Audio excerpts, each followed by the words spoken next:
des soucis cette année avec la canicule. L'an dernier, c'était la sécheresse, les incendies. L'année d'avant, le Covid. Là, on pensait être épargné. Malheureusement, voilà, il nous tombe la canicule cette année, exceptionnelle, qui dure depuis quelques jours et qui est assez intense. Donc voilà, hier, pas de consigne jusqu'à 20h. À 20h, une consigne pour nous interdire la journée de 12h à 19h de faire quoi que ce soit.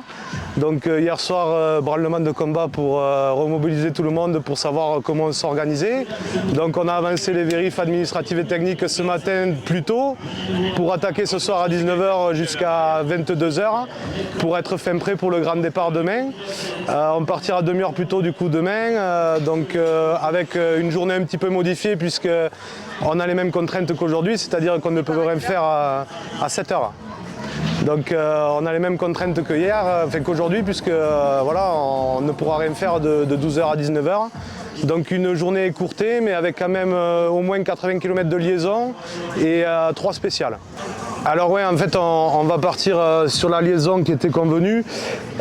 Donc on va faire la spéciale 1 qui est proche d'ici à Juillac. Ensuite, on va partir à liaison jusqu'au CH1 qui était prévu, à Cassagne-Bégognès. Ensuite, on va aller jusqu'à la spéciale 2. Et sortie de spéciale 2, il y aura un CH de suite à la sortie de la spéciale où on aura une neutralisation puisque le dernier pilote doit arriver avant midi. Donc comme ça, on est dans les délais imposés par la préfecture. Et du coup, de là, les pilotes rentreront à leur assistance sur salle current pour redémarrer ensuite à 19h quand on peut repartir jusqu'à 22h. L'Aveyronnaise, ça fait déjà presque 15 ans que j'y suis, que je m'occupais du tracé. C'était dur, mais finalement, c'était plus facile qu'endosser le rôle de président, surtout avec les contraintes qu'on connaît, mais fier quand même, fier des équipes, de tous les bénévoles, que ça fait 2 ans qu'on sollicite, que malheureusement on ne fait rien. Cette année on part, donc voilà, c'est une belle revanche aussi pour tous ces bénévoles-là qui travaillent quand même pas mal et qui le méritent amplement aussi. Jour 1, c'était Salcurant, donc écourté comme je le disais juste avant.